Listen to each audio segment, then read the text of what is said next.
بسم اللہ الرحمن الرحیم۔ السلام علیکم، کیسے ہیں آپ سب؟ انشاءاللہ سبھی ٹھیک ہوں گے اور اللہ کی رحمتوں کے سائے میں ہوں گے۔ آج ایک چھوٹا سا قصہ شیئر کروں گی، اللہ کرے کہ آپ کی سمجھ میں بھی آ جائے، جس کی سمجھ میں آئے گا اس کا انشاءاللہ بہت فائدہ ہوگا۔ ایک آدمی دو بہت اونچی عمارتوں کے درمیان تنی ہوئی رسی پر چل رہا تھا۔ وہ بہت آرام سے اپنے دونوں ہاتھوں میں ایک ڈنڈا پکڑے ہوئے سنبھل رہا تھا۔ اس کے کندھے پہ اس کا بیٹا بیٹھا ہوا تھا۔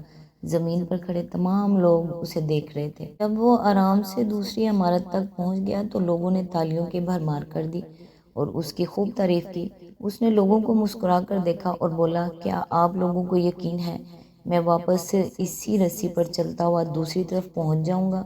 لوگ چلا کر بولے، ہاں ہاں تم کر سکتے ہو۔ اس نے پھر پوچھا، کیا آپ سب کو بھروسہ ہے؟ لوگوں نے کہا، ہاں ہم تم پر شرط لگا سکتے ہیں، تم دوسری طرف جا سکتے ہو۔ اس نے کہا، ٹھیک ہے، کیا آپ میں سے کوئی میرے بیٹے کی جگہ میرے کاندھے پر بیٹھے گا؟ میں اسے حفاظت سے دوسری طرف لے جاؤں گا۔ اس کی بات سن کر سب کو جیسے سکتہ سا ہو گیا، سب خاموش ہو گئے۔ یقین الگ چیز ہے، بھروسہ الگ۔ بھروسہ کرنے کے لیے آپ کو مکمل فنا ہونا پڑتا ہے، اور آج ہم سب میں اسی بھروسے کی کمی ہے۔ ہم اللہ تعالیٰ پر یقین تو رکھتے ہیں لیکن بھروسہ نہیں کر پاتے۔ اللہ کی ذات پہ بھروسہ کرنا سیکھیں۔ ہم لوگ زبان سے تو کہتے ہیں کہ ہمیں اللہ پہ بھروسہ ہے، لیکن دل میں اس قدر یقین نہیں رکھتے کہ واقعی آپ اللہ پہ بھروسہ کر کے کچھ کر رہے ہیں۔ اللہ تعالیٰ ہم سب کی مشکلیں آسان کرے، آمین۔ آج انشاءاللہ سورۃ المائدہ کی آیت نمبر 88 سے سٹارٹ کریں گے۔ اعوذ باللہ من الشیطان الرجیم، بسم اللہ الرحمن الرحیم۔ جو کچھ حلال و طیب رزق اللہ نے تم کو دیا ہے اسے کھاؤ پیو اور اس خدا کی نافرمانی سے بچتے رہو جس پر تم ایمان لائے ہو۔ آیت نمبر 89۔ تم لوگ جو محمل قسمیں کھا لیتے ہو ان پر اللہ گرفت نہیں کرتا، مگر جو قسمیں تم جان بوجھ کر کھاتے ہو ان پر وہ ضرور تم سے مواخذہ کرے گا۔ ایسی قسم توڑنے کا کفارہ یہ ہے کہ 10 مسکینوں کو وہ اوسط درجہ کا کھانا کھلاؤ جو تم اپنے بال بچوں کو کھلاتے ہو، یا انہیں کپڑے پہناؤ یا ایک غلام آزاد کرو، اور جو اس کی استطاعت نہ رکھتا ہو وہ 3 دن کے روزے رکھے۔ یہ تمہاری قسموں کا کفارہ ہے۔ جبکہ تم قسم کھا کر توڑ دو، اپنی قسموں کی حفاظت کیا کرو۔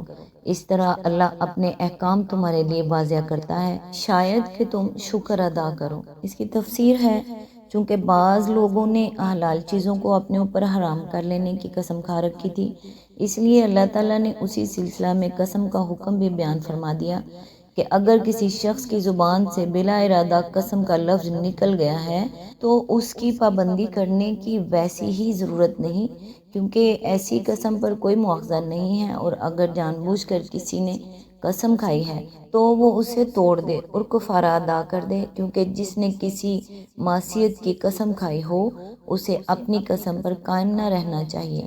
قسم کی حفاظت کے کئی مفہوم ہیں۔ ایک یہ کہ قسم کو صحیح مصرف میں استعمال کیا جائے، فضول باتوں اور معصیت کے کاموں میں استعمال نہ کیا جائے۔ دوسرا یہ کہ جب کسی بات پر آدمی قسم کھائے تو اسے یاد رکھے، ایسا نہ ہو کہ اپنی غفلت کی وجہ سے وہ اسے بھول جائے اور پھر اس کی خلاف ورزی کرے۔ تیسرے یہ کہ جب کسی صحیح معاملہ میں بالا ارادہ قسم کھائی جائے تو اسے پورا کیا جائے، اور اگر اس کے خلاف ورزی ہو جائے تو اس کا کفارہ ادا کیا جائے۔ آیت نمبر 90۔ اے لوگو جو ایمان لائے ہو، یہ شراب اور جوا اور یہ آستانے اور پاسے، یہ سب گندے شیطانی کام ہیں، ان سے پرہیز کرو، امید ہے کہ تمہیں فلاح نصیب ہوگی۔ اس کی تفسیر ہے، آستانوں اور پاسوں کی تشریح سورۃ المائدہ کی آیت نمبر 12 اور 14 میں پہلے گزر چکی ہے۔ اگر آپ اس سلسلے میں کچھ سننا چاہتے ہیں تو آپ وہاں سے سن سکتے ہیں۔ اسی سلسلے میں جوئے کی تشریح بھی حاشیہ نمبر 14 میں مل جائے گی۔ اگرچہ پاسے ازلام اپنی نوعیت کے اعتبار سے میسر جوئے ہی کی ایک قسم ہے، لیکن ان دونوں کے درمیان فرق یہ ہے کہ عربی زبان میں ازلام فعال گیری اور قرآن دازی کی اس صورت کو کہتے ہیں جو مشرکانہ عقائد اور وہمیات سے آلودہ ہو، اور میسر کا اطلاق ان کھیلوں اور ان کاموں پر ہوتا ہے جن میں اتفاقی امور کو کمائی اور قسمت آزمائی اور تقسیم اموال و اشیاء کا ذریعہ بنایا جاتا ہے۔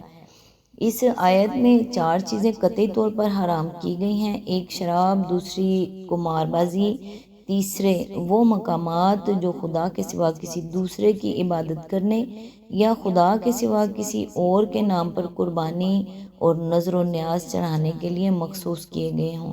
چوتھے پاسے مؤخر الذکر تینوں چیزوں کی ضروری تشریح پہلے کی جا چکی ہے۔ شراب کے متعلق احکام کی تفصیل آپ کو بتاتے ہیں۔ شراب کی حرمت کے سلسلے میں اس سے پہلے 2 حکم آ چکے تھے جو سورہ بقرہ آیت نمبر 290 اور سورہ نساء آیت نمبر 43 میں گزر چکے ہیں۔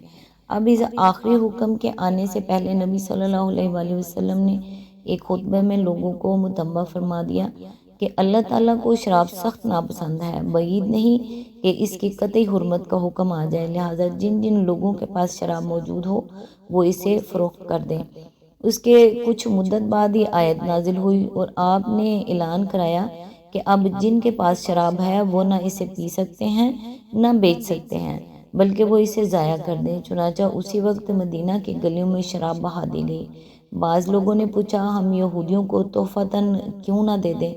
آپ صلی اللہ علیہ وآلہ وسلم نے فرمایا، جس نے یہ چیز حرام کی ہے اس نے اسے تحفتاً دینے سے بھی منع کر دیا ہے۔ بعض لوگوں نے پوچھا، ہم شراب کو سرکے میں کیوں نہ تبدیل کر دیں؟ آپ نے اس سے بھی منع فرمایا اور حکم دیا کہ نہیں، اسے بہا دو۔ ایک صاحب نے بے اصرار دریافت کیا کہ دوا کے طور پر استعمال کی تو اجازت ہے؟ فرمایا نہیں، وہ دوا نہیں ہے بلکہ بیماری ہے۔ ایک اور صاحب نے عرض کیا، یا رسول اللہ صلی اللہ علیہ وآلہ وسلم، ہم ایک ایسے علاقے کے رہنے والے ہیں جو نہایت سرد ہے اور ہمیں محنت بھی بہت کرنی پڑتی ہے، ہم لوگ شراب سے تھکان اور سردی کا مقابلہ کرتے ہیں۔ آپ نے پوچھا، جو چیز تم پیتے ہو وہ نشہ کرتی ہے؟ انہوں نے عرض کیا ہاں۔ فرمایا تو اس سے پرہیز کرو۔ انہوں نے عرض کیا مگر ہمارے علاقے کے لوگ تو نہیں مانیں گے؟ فرمایا اگر وہ نہ مانیں تو ان سے جنگ کرو۔ ابن عمر رضی اللہ تعالیٰ عنہ کی روایت ہے کہ حضور صلی اللہ علیہ وآلہ وسلم نے فرمایا، اللہ تعالیٰ نے لعنت فرمائی ہے شراب پر اور اس کے پینے والے پر اور پلانے والے پر اور بیچنے والے پر اور خریدنے والے پر اور کشید کرنے والے پر اور کشید کرانے والے پر اور ڈھو کر لے جانے والے پر اور اس شخص پر جس کے لیے وہ ڈھو کر لے جائی گئی ہے۔ ایک اور حدیث میں ہے کہ نبی صلی اللہ علیہ وآلہ وسلم نے اس دسترخوان پر کھانا کھانے سے منع فرمایا جس پر شراب پی جا رہی ہو۔ ابتداً آپ نے ان برتنوں تک کے استعمال کو منع فرما دیا تھا جن میں شراب بنائی اور پی جاتی تھی۔ بعد میں جب شراب کی حرمت کا حکم پوری طرح نافذ ہو گیا تو آپ صلی اللہ علیہ وآلہ وسلم نے برتنوں پر سے یہ قید اٹھا دی۔ خمر کا لفظ عرب میں انگوری شراب کے لیے استعمال ہوتا تھا اور مجازاً گیہوں، جو، کشمش، کھجور اور شہد کی شرابوں کے لیے بھی یہ لفظ بولتے تھے، مگر نبی صلی اللہ علیہ وآلہ وسلم نے حرمت کے اس حکم کو تمام ان چیزوں پر عام قرار دیا جو نشہ پیدا کرنے والی ہیں۔ چنانچہ حدیث میں حضور صلی اللہ علیہ وسلم کے یہ واضح ارشادات ہمیں ملتے ہیں، ہر نشاور چیز خمر ہے اور ہر نشاور چیز حرام ہے۔ مزید ارشاد ہوتا ہے، ہر وہ مشروب جو نشہ پیدا کرے حرام ہے اور میں ہر نشاور چیز سے منع کرتا ہوں۔ حضرت عمر رضی اللہ تعالیٰ عنہ نے جمعہ کے خطبے میں شراب کی یہ تعریف بیان کی تھی کہ خمر سے مراد ہر وہ چیز ہے جو عقل کو ڈھانک لے۔ نیز نبی صلی اللہ علیہ وآلہ وسلم نے یہ اصول بھی بیان فرمایا، جس چیز کی کثیر مقدار نشہ پیدا کرے اس کی تھوڑی مقدار بھی حرام ہے، اور یہ کہ جس چیز کا ایک پورا قرابہ نشہ پیدا کرتا ہو اس کا ایک چلو پینا بھی حرام ہے۔ نبی صلی اللہ علیہ وآلہ وسلم کے زمانے میں شراب پینے والے کے لیے کوئی خاص سزا مقرر نہ تھی۔ جو شخص اس جرم میں گرفتار ہو کر آتا تھا اسے جوتے، لات، مکے، ول دی ہوئی چادروں کے سوٹے اور کھجور کے سنٹے مارے جاتے تھے۔ زیادہ سے زیادہ 40 ضربیں آپ کے زمانہ میں اس جرم پر لگائی گئی ہیں۔ حضرت ابوبکر کے زمانے میں 40 کوڑے مارے جاتے تھے۔ حضرت عمر کے زمانے میں بھی ابتداً 40 کوڑوں ہی کی سزا رہی، پھر جب انہوں نے دیکھا کہ لوگ اس جرم سے باز نہیں آتے تو انہوں نے صحابہ کرام کے مشورے سے 80 کوڑے سزا مقرر کی۔ اسی سزا کو امام مالک رحمۃ اللہ اور امام ابو حنیفہ اور ایک روایت کے بموجب امام شافعی بھی شراب کی حد قرار دیتے ہیں، مگر امام احمد بن حنبل اور ایک دوسری روایت کے مطابق امام شافعی 40 کوڑوں کے قائل ہیں، اور حضرت علی رضی اللہ تعالی عنہ بھی اسی کو پسند فرمایا ہے۔ شریعت کی روح سے یہ بات حکومت اسلامی کے فرائض میں داخل ہے کہ وہ شراب کی بندش کے اس حکم کو بضرور و قوت نافذ کرے۔ حضرت عمر کے زمانے میں بنی ثقیفہ کے ایک شخص رویشد نامی کی دکان اس بنا پر جلوا دی گئی کہ وہ خفیہ طور پر شراب بیچتا تھا۔ ایک دوسرے موقع پر ایک پورا گاؤں حضرت عمر کے حکم سے اس قصور پر جلا ڈالا گیا کہ وہاں خفیہ طور پر شراب بیچی جاتی تھی۔ آج تک کے لیے بس اتنا ہی، نیکسٹ انشاءاللہ آیت نمبر 91 سے سٹارٹ کریں گے۔ تب تک کے لیے دعاؤں میں یاد رکھیے گا۔ اللہ حافظ۔